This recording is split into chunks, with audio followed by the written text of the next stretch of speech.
How did you do that? I gave it a cold. I gave it a virus. Welcome to Watch Mojo. And today, we're counting down our picks for the most confusing details in movies that just don't add up. We'll be getting into spoilers, so consider this your warning. You don't need to be helped any longer. You've always had the power to go back to Kansas. Number 30. What's up with the glass slippers? Cinderella. Senorita! Just a moment! This is an all-time classic fairy tale, but not everything about Disney's animated adaptation holds up. The glass slippers are a good example of this. In the movie, the slippers are part of Cinderella's magical glow-up. Did you ever see such a beautiful dress? And look, glass slippers. However, her fairy godmother warns her that her new wardrobe will only last until midnight. You must understand, my dear. On the stroke of 12, the spell will be broken, and everything will be as it was before. Sure enough, once the clock hits 12 and her dress turns back into her normal clothes, but her slippers actually stay. Shouldn't they have been swapped out at the end too? It's clearly part of her ensemble, and the horse-drawn carriage she had disappeared too. Sure, the slippers were important to the plot later, but by the movie's rules, they should have disappeared. The only logical conclusion is that the fairy godmother's magic is super wonky. But you see, I have the other slipper.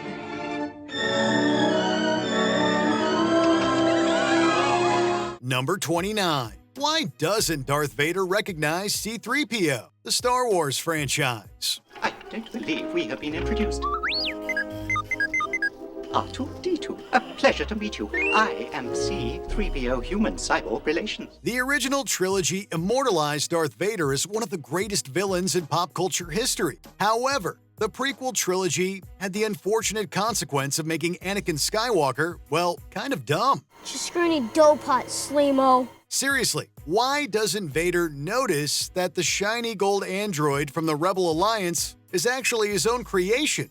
The lava on Mustafar melted most of his body, and it seems like it also melted some of Darth Vader's brain, too.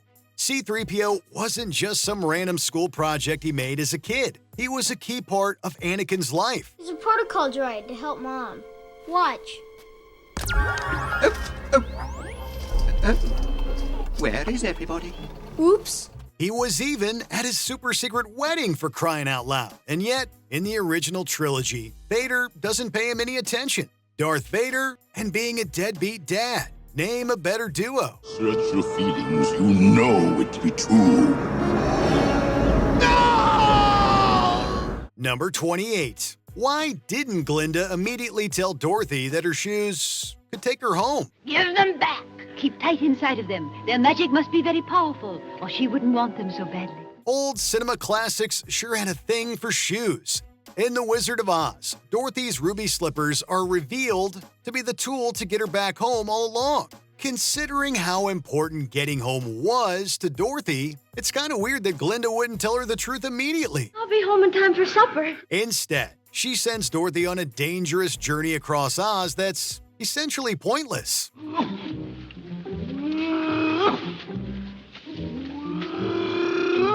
We needed the journey for there to be a movie, sure, but Dorothy didn't actually need to go through with it. Glinda argued that it was a necessary trip for her to discover her inner strength. But that's weak sauce. Sorry. It feels like Glinda was a manipulator who wanted to mess around and waste time. Then why didn't you tell her before? Because she wouldn't have believed me. Jeez. And she's supposed to be the good witch. Now those magic slippers will take you home in 2 seconds. Number 27. Do the curses actually work? The Pirates of the Caribbean franchise. Pirates and magic don't normally mix, and maybe that's a good thing because when magic was introduced to this franchise, it was wildly inconsistent. In the first movie, Captain Barbossa and his men are cursed to live forever as undead creatures no longer capable of feeling anything. We are cursed, men, Miss Turner. But the thing is, we actually see them experiencing quite a lot of pain. Several of these magical pirates get stabbed, and they absolutely have a response to that feeling. Incredibly stupid. And in a later movie, the Trident of Poseidon is used to break all magical curses. It's a big deal, except a post-credit scene teases Davy Jones's return, and the glimpse we get suggests he's still cursed. Safe to say that these magical ailments aren't as they seem. Number 26. How are Mike and Sully childhood friends if they didn't meet until college? Monsters, Inc. and Monsters University. When we were introduced to Mike and Sully in Monsters, Inc., we discover that these two have been best friends ever since they were just tiny, creepy crawlies. You've been jealous of my good looks since the 4th grade, pal. And while there was no reason to ever doubt that, a certain prequel came out that finally put their friendship into question. In Monsters University, Mike and Sully meet each other for the first time in college. What am I doing? James B. Sullivan. Mike Wazowski. College can definitely be an important time in a young monster's life. However, calling it a part of childhood is a stretch. So with that in mind, Mike and Sully couldn't have known each other since elementary school, as the timeline just doesn't add up. Maybe the most scary thing about this franchise isn't the monsters, it's the lack of cohesion. Number 25. When did Michael Myers learn how to drive? Halloween.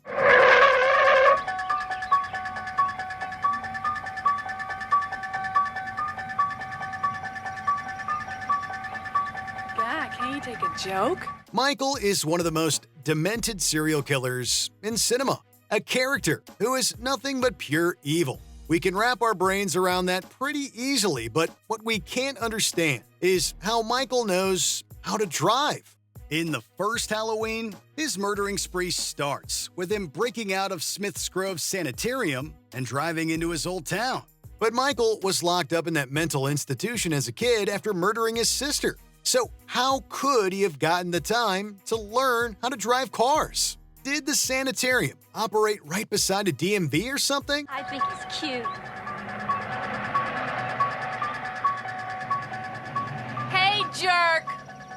Speed kills! Did they give out learner's permits to inmates for good behavior? Imagine the poor instructor having to ride with young Michael Myers in driver's ed.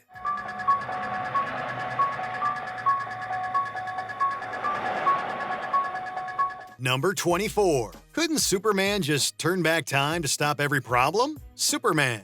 Even if you love the Man of Steel, you can't deny that sometimes he can be pretty overpowered. For example, in Superman the movie, he solves his problems by flying around the Earth and reversing its orbit, effectively traveling back in time. It is forbidden for you to interfere with human history. It is forbidden. It is forbidden. It is forbidden. When the Flash messes with time, everything screws up, but when Superman does it here, everything is fine. So, considering he pulled this off, why doesn't he just do the same for every problem? Obviously, we know that if he did, then there wouldn't be any other Superman movies. But introducing this power was going to raise questions like this anyway. It's just harder to get invested when you're wondering if Superman's going to time travel his way out of issues. Sorry about that, Lois. But I've been kind of busy for a while. Number 23. Why does Buzz freeze if he thinks he's real? Toy Story. You are a toy! You weren't the real Buzz Lightyear, you're an action figure! You are a child's plaything! You are a sad, strange little man. In the first Toy Story, Buzz Lightyear makes it very clear that he thinks he's the real Buzz. Part of his journey then is discovering and coming to terms with the reality that he's actually a toy. Buzz Lightyear mission log, stardate 4072. My ship is run off course en route to Sector 12. I've crash landed on a strange planet. While that's great, it's confusing how Buzz starts acting like a toy even before he discovers the truth. When he's in the presence of the humans, he immediately freezes up like all the other toys do. Isn't that an odd behavior for someone who thinks they're a real person? You actually think you're the Buzz Lightyear? Oh, all this time I thought it was an act. If he really believed he was a space ranger, wouldn't he talk to Andy to find a way to get things back on track? Yeah, there's definitely something sketchy going on with Buzz. I just want you to know that even though you tried to terminate me, Revenge is not an idea we promote on my planet. Oh, well, that's good. But we're not on my planet, are we? No. Number 22. Shouldn't the family live near waterfalls? A Quiet Place. In a world where even the slightest sounds a person can make will get them killed by horrible monsters, it takes a lot of resourcefulness in order to survive.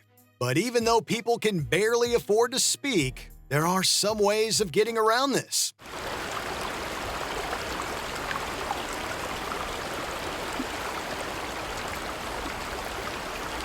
The waterfall that our main family visits is a great example of one of these loopholes. Since the sound of the water masks their voices, they can speak normally. Considering how much of an advantage this is, why wouldn't they just relocate near the waterfall? There's no guarantee they'll be safe forever, sure, but the waterfall is a pretty clear game changer.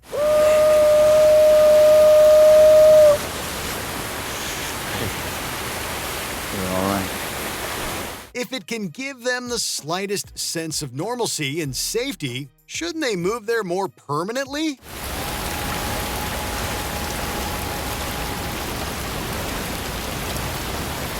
Number 21. Could an alien civilization really be defeated by a computer virus? Independence Day. I'm sorry, I don't understand. Just how exactly do we infect the mothership with this virus? When a wave of technologically advanced aliens called Harvesters invade our world, the threat looms large. Considering how dangerous these invaders are, the way to beat them must be something incredibly epic, right? Well, not really. The Harvesters are ultimately toppled by a computer virus, which will disable it, and that'll disorient the smaller ships below, and that could buy it, I think, at least some time to take them out, take them down, do your stuff. This is ridiculous. That's right. Something that could infect your average PC is capable of eradicating an entire extraterrestrial armada. But how can a human-made virus affect alien technology? You really think you can fly that thing? You really think you can do all that bullshit you just said? It's even weirder, considering the virus is deployed by hooking up an Apple PowerBook to an alien spaceship. We're in. We can't even charge smartphones without making sure we have a compatible charger, so how can hooking up the computer work? We're not computer scientists, but we can confidently say that this doesn't make any sense. He did it! The son of a bitch did it! Number 20. Electro doesn't know Peter is Spider-Man. Spider-Man No Way Home. The storytelling of the MCU got increasingly complex as it progressed, eventually incorporating the likes of time travel and multiverses. Unfortunately, as is often the case with time-hoppy stories, this opened up a slew of questions and potential plot holes. No Way Home has great fun with its manipulation of dimensions, but it also has a wicked plot hole concerning Jamie Foxx's Electro. I got my body back. Hey, this is gonna sound really crazy, but this isn't your universe. Doctor Strange informs us that only the villains who know Spider-Man's identity were pulled through the multiverse. But Electro never knew that Peter Parker was Spider-Man, and he says as much during the climax. You got a nice face, you're just a kid. You from Queens. You got that suit. You help a lot of poor people. I just thought you was gonna be black. So why is he here? Probably just so we could see Jamie Foxx again. We can't be too mad about that. Number 19, The Unrecognizable Teenager, 17 again. As the title suggests, this movie sees a fully grown man named Mike O'Donnell turning back into his 17-year-old self with the help of some magic.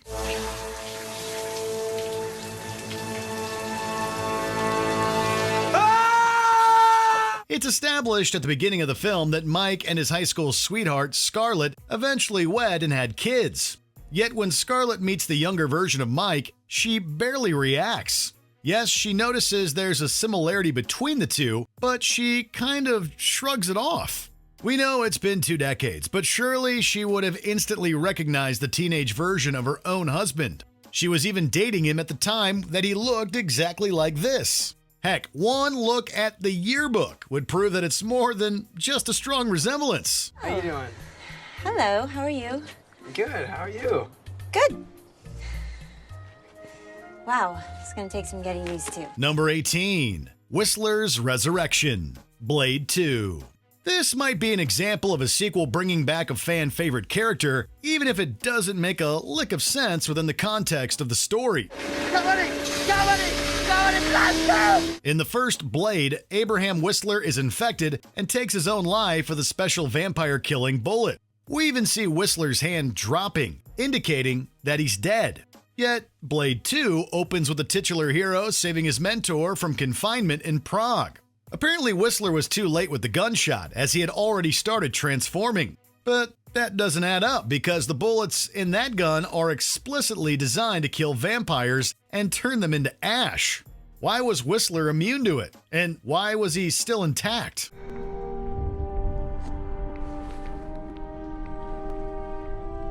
Let's go. Number 17, Time-Proof Jets, Battlefield Earth. This is not a film to be taken very seriously, despite what filmmakers' intentions might have been. It's widely considered one of the worst movies ever made, and the story is riddled with plot holes. While you were still learning how to spell your name, I was being trained to conquer galaxies. The most glaring has to be the issue with jets. The movie takes place in the year 3000, with humans subservient to a gold-mining race of aliens. Johnny Goodboy Tyler starts a revolution against the oppressors and steals some Harrier jets. Not only do the revolutionaries become expert jet flyers after just 1 week of simulation training, but the jets also retain their ability to function after 1,000 years of stagnation. We're not jet experts or anything, but we don't think Harriers would still operate after sitting underground for a millennium. These are flying machines, no weapons of some kind. Flying spears. I think there's a little more to it than that. Number 16, The Facehugger, Alien 3. It's never a good sign when a director disowns their movie. David Fincher is not a fan of Alien 3, and some fans consider the opening sequence a travesty of the canon.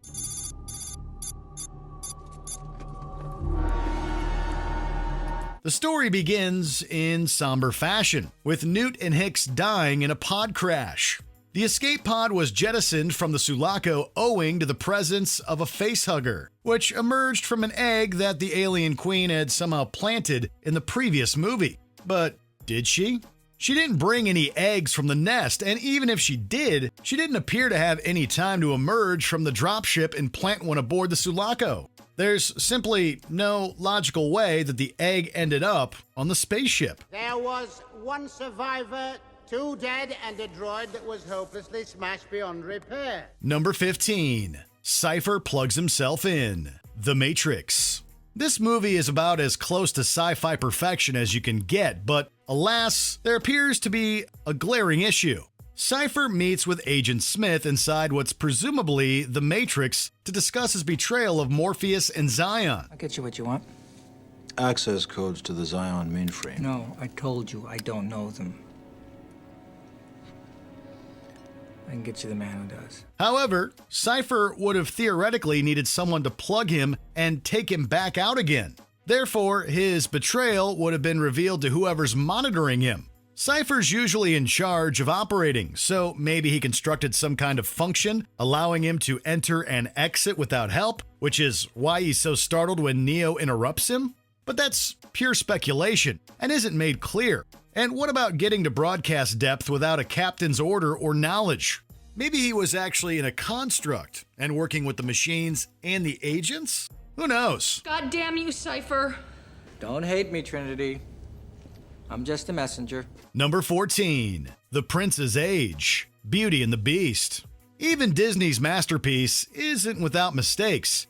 It's made clear in the prologue that the Beast had until his 21st year to find true love, as the petals of an enchanted rose would begin to fall once he turned that age. The rose she had offered was truly an enchanted rose, which would bloom until his 21st year. Later, Lumiere mentions that they have been stuck inside the castle without guests for a decade, seemingly placing the beast around 10 or 11 when the curse was set. There appears to be a few problems with this, though.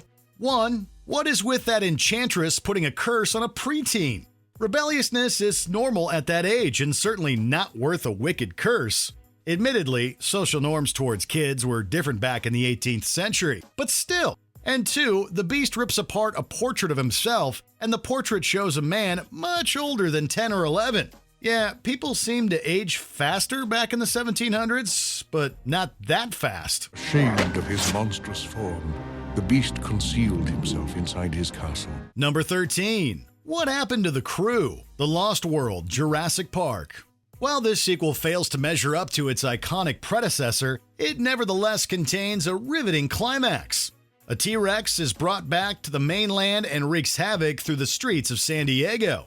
That's not the problem. The problem is how it got there. Look, that's their transponder signal, Venture 5888.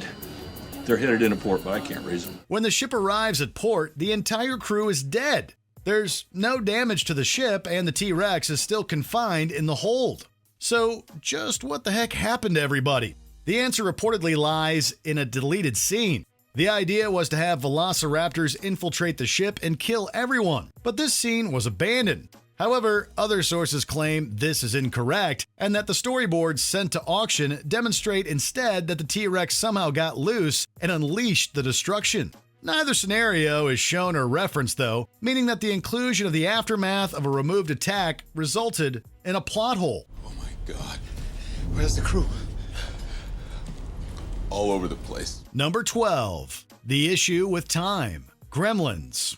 Time can be a pain in the neck, what with the different zones and daylight savings and whatnot, but does it bother the Mogwai?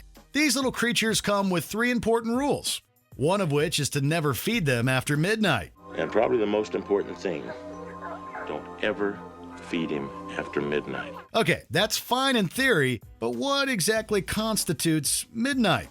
What happens when daylight savings begins and the clocks go forward an hour? Does the Mogwai's conception of midnight become the new 12 o'clock, or does it stay the old 11 o'clock? Furthermore, what happens if someone enters a new time zone with their Mogwai? Does the rule take on the boundaries of the new time zone? Does midnight suddenly become 5 a.m. in England? The questions are endless. Did you get them wet or something? No?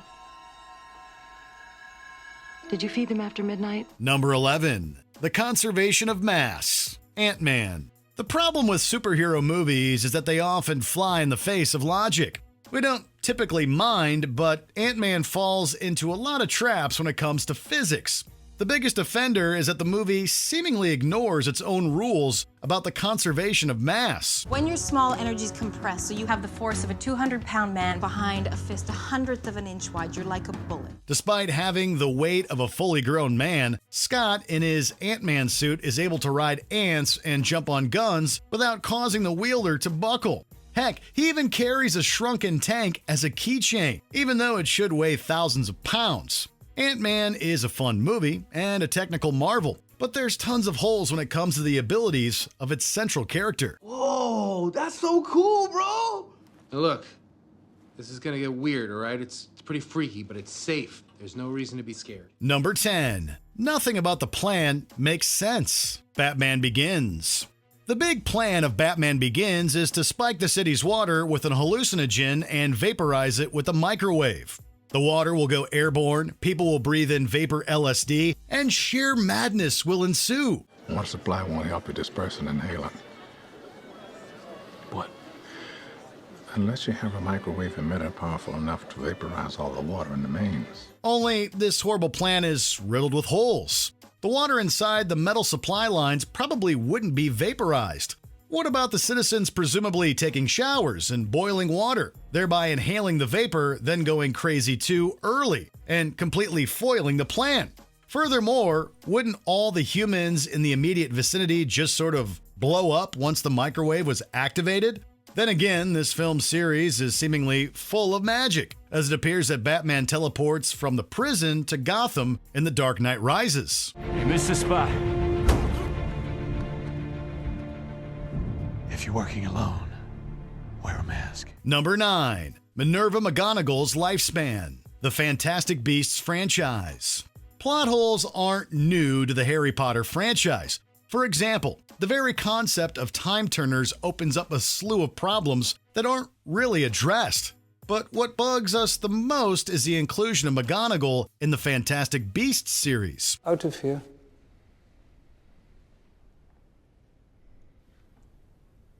Go with Professor McGonagall, please. The timeline just doesn't add up at all. McGonagall's age is never explicitly mentioned in the movies, but Maggie Smith was almost 67 when the first movie was released, so we can assume McGonagall is around that. Yet, in The Crimes of Grindelwald, she's teaching at Hogwarts in 1927, and she's already in her 30s. That means she was born in the late 1800s, which would make her much older than 67 by the time Harry Potter strolled into Hogwarts. That was bloody brilliant. Oh, thank you for that assessment, Mr. Weasley. Perhaps it would be more useful if I were to transfigure Mr. Potter and yourself into a pocket watch. Number 8. Doc tries to kill Peter. Spider-Man 2. Sometimes logic is sacrificed for a cool visual. Spider-Man 2 is pretty darned perfect, but it contains a baffling decision on the part of Doc Ock. Octavius meets with Harry, who agrees to give him tritium in exchange for Spider-Man. Kill Spider-Man, we'll give you all the tritium you need. On second thought, bring him to me, alive. Harry tells him to seek out Peter, owing to his association with Spider-Man, and he very clearly tells Octavius not to hurt him. Yet, the next time we see Octavius, he's throwing an entire car directly at Peter and Mary Jane. This makes for a fun scene as we know that Peter is Spider-Man and that he'd be able to dodge the car. But Octavius doesn't know that. So why did he throw a car at someone he wanted to interrogate? I don't know where he is. Find him. Or I'll peel the flesh off her bones. Number 7. Leia remembers her mother. The Star Wars franchise. The Harry Potter canon isn't the only one that was negatively impacted by prequels. Long before the Fantastic Beasts series, the Star Wars prequels opened up some major plot holes in regards to the original storyline. In The Return of the Jedi, Leia tells Luke that she remembers a little bit about her mother, specifically images and feelings. Do you remember your mother? Your real mother? Just a little bit.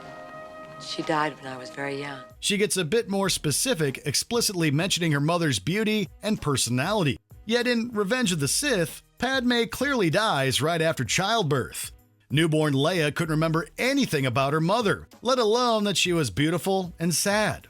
We mean, she's right, Padme was those things, but there's simply no way Leia knows that. It's a go. Number 6. Different body types. Face Off. This futuristic John Woo action flick has an engrossing premise. Sean Archer and Castor Troy, respectively played by John Travolta and Nicolas Cage, change faces. Literally. It's like looking in a mirror, only not.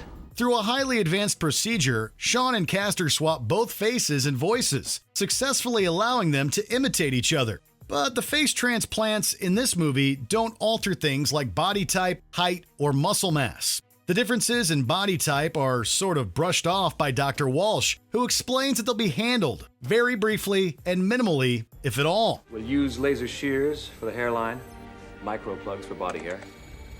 We'll do an abdominoplasty, take care of those love handles. But what does that mean exactly, and is that really enough? And not to get too graphic, but wouldn't Sean's wife notice something different about her husband? Number 5. Evan's hands. The butterfly effect. Evan Treborn uses his journal to time travel and change various things about the past.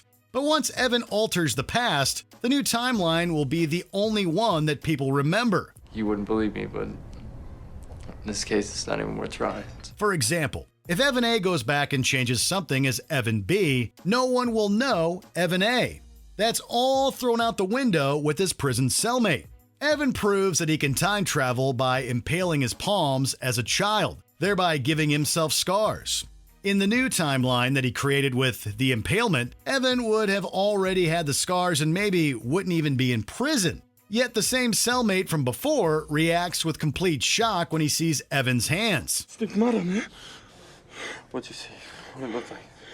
The signs of the Lord, man, they just come out of nowhere. He has knowledge of both Evan A and Evan B, which, according to the way time travel works in this film, is impossible.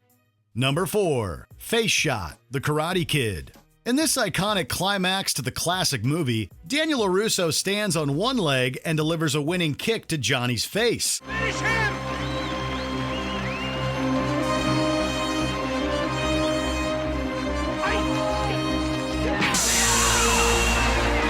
But to this day, no one can agree on the legality of this move. Many people agree that the kick was legal, but many also argue that it shouldn't have counted. While it's only in the third film of the series that it's explicitly established that the head is forbidden, even Ralph Macchio, the actor who plays Daniel, agrees that the finishing move shouldn't have counted. If the Karate Kid himself thinks it was illegal, then that's good enough for us. This famous crane kick is referenced numerous times in the sequel series Cobra Kai. Maybe this is a clever bit of meta-commentary, with the show referencing the never-ending debate. Sensei Lawrence told me about how you beat him with an illegal kick. Hey. The rules state anything above the waist is legal. Besides, you used that same kick in last year's tournament, right? Number 3. The Infinity Gauntlet, the Marvel Cinematic Universe. The MCU is known for their post-credit sequences that introduce exciting new elements to the overarching story. Unfortunately, one of these sequences came back to bite them. At the end of Age of Ultron, Thanos is clearly seen taking the Infinity Gauntlet out of a vault. Fine. I'll do it myself.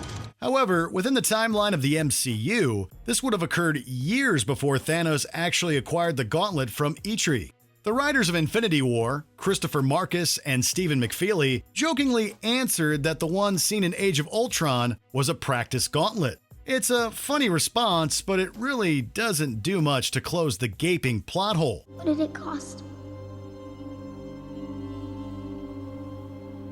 Everything.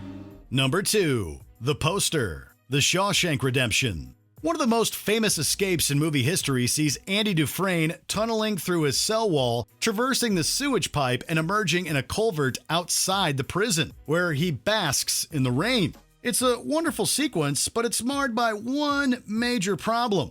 When the guards examine Andy's cell the next morning, they find the Raquel Welch poster hiding the hole in the wall. How on earth did Andy manage to reattach the poster to the wall from the inside? Even if it was taped at the top, the bottom would have loudly flapped in the draft and make noise.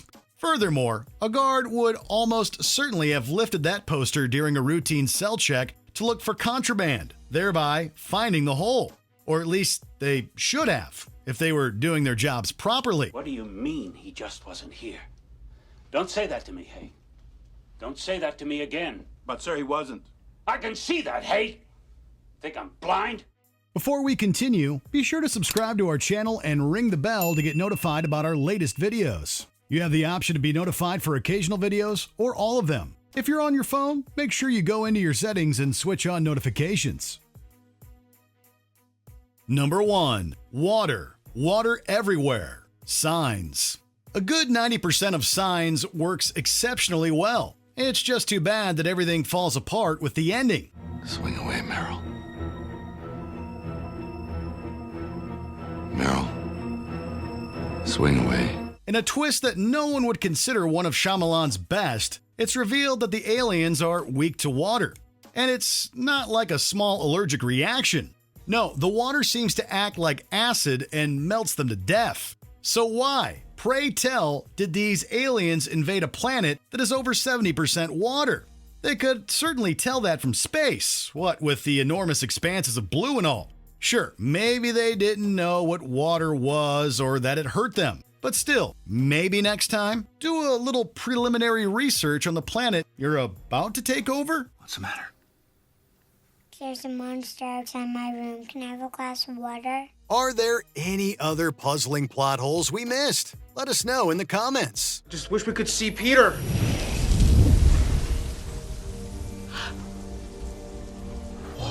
Salamanquero. Lola, you're right. I am magic.